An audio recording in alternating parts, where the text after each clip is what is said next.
Hey everyone, welcome to this explainer. I am absolutely thrilled you're here today because, well, we are going to break down a truly mind-bending philosophical concept. We're taking a deep dive into the very foundation of existence to explore the fundamental nature of the universe itself. If you've ever found yourself staring up at the night sky, just wondering about the ultimate boundaries of everything around us, you are totally in the right place. We've got some incredibly fascinating source material to look at today that actually maps out the architecture of reality. So I want you to genuinely think about a question for a second. What is outside of reality? Really try to picture it. If reality is everything that is real, what happens when you get to the absolute edge? Can you even imagine if anything could possibly exist beyond the borders of what is real? Like, if you step outside the universe, what are you standing on? It feels like your brain almost short circuits trying to picture it, right? Okay, let's dive into this because our source material gives us this seemingly simple anchor to start with. It states, and I quote, "Reality, i.e., the real universe, contains all and only that which is real. This is known as the reality principle." Now, on the surface, that sounds incredibly obvious, almost like a tautology, right? Reality is real. Thanks for that. But this is our baseline. It's absolutely crucial. It's the firm ground we need to stand on before things get incredibly complex, because it establishes a strict, non-negotiable boundary for the concepts we're about to explore. Now, let's just slow things down for a moment to walk through this brilliant logical trap. The reality concept is described as being analytically self-contained. So what does that actually mean for us? It means reality includes absolutely everything relevant to it. Think of it this way. If there were supposedly something outside of reality, but that thing was real enough to actually affect us or influence our universe in any way, well, then by definition, it's already part of reality. It's automatically inside the boundary. You literally cannot have an external force acting upon reality because the very ability to act upon reality makes it real. And boom, there it is. This brilliant contradiction completely destroys any theory that relies on an external reality. If you try to suppose there's a separate external reality acting on ours with any sort of observational or theoretical relevance, the logic immediately folds in on itself. If it has relevance, it's already inside. Period. Therefore, an external reality is practically an invalid concept. The boundary is absolute, and absolutely nothing can sit outside looking in. Now, I know what you might be thinking here. You're thinking, wait, this sounds like a massive loop. And the beauty of this concept is that it actively embraces that. It incorporates a circular definition of relevance. Now, look, I know philosophers absolutely love their circular logic, and it's super easy to get dizzy. But we have to clarify something vital. This circularity is entirely essential here.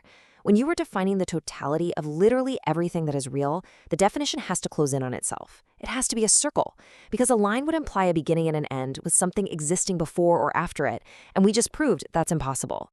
But hey, don't worry, we aren't just floating in a cloud of abstract philosophical smoke. This circularity actually does not preclude a perceptual, observational, or scientific basis. We are absolutely not abandoning science here. In fact, this abstract logic is deeply anchored to concrete observation. We can actually refine this grand philosophical definition into something that a scientist working in a lab can rely on every single day. So the crucial point is how we refine reality into a perceptual aggregate. We are given these two incredibly dense, powerful pillars. First, reality includes all scientific observations that ever were and ever will be. That's the physical data, the stuff we can measure. But second, and this is just as important, it includes the entire abstract and cognitive explanatory infrastructure of perception. Meaning it's not just the stuff we observe, it's the very mental and structural framework that allows us to perceive and explain that stuff in the first place. To understand how those two pillars interact, we have this fantastic comparison. It relates the abstract cognitive infrastructure to physical, concrete instances exactly the way that syntax relates to content. Think about language for a second. The abstract generalizations and concepts, the ideas distributing over the physical world, are the syntax. They're the rules of the grammar. Think of gravity as the syntax, and the physical apple falling from the tree as the content. The physical content perfectly conforms to the abstract syntax of reality. Which brings us to a really fascinating structural idea, the concept of a microtheory. This is the idea that any definition you make amounts to a microscopic theory of the very thing you are defining. Therefore, that reality principle we discussed earlier, it isn't just a dictionary entry, it is the literal seed of a massive, comprehensive reality theory that we are building. The definition itself contains the DNA of the entire universe's structure. It's like a giant puzzle where the very first piece tells you the shape of the whole picture. And this brilliantly illustrates the sheer elegance of what we're looking at. By defining reality as completely self-contained, this microtheory endows itself with a simple yet absolute kind of closure.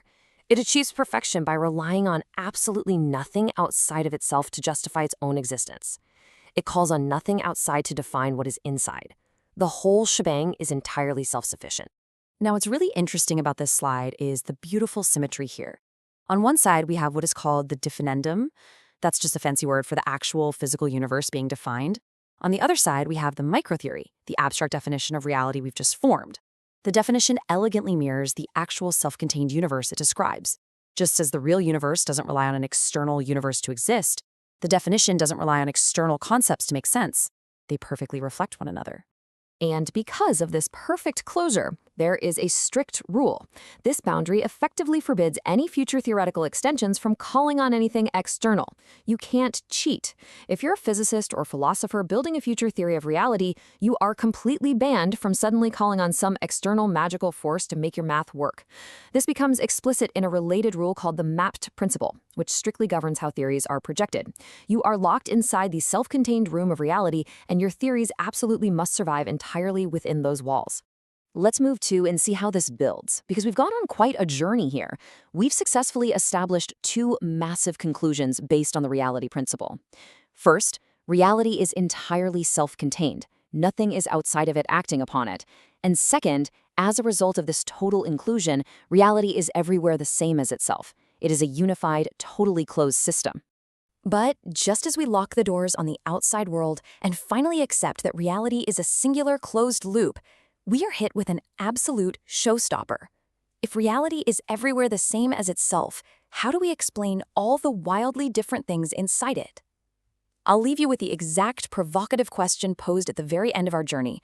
What about all of its internal distinctions? It's a puzzle that flips everything we just learned on its head, urging us to look inward. Thank you so much for joining me for this explainer. Keep asking questions.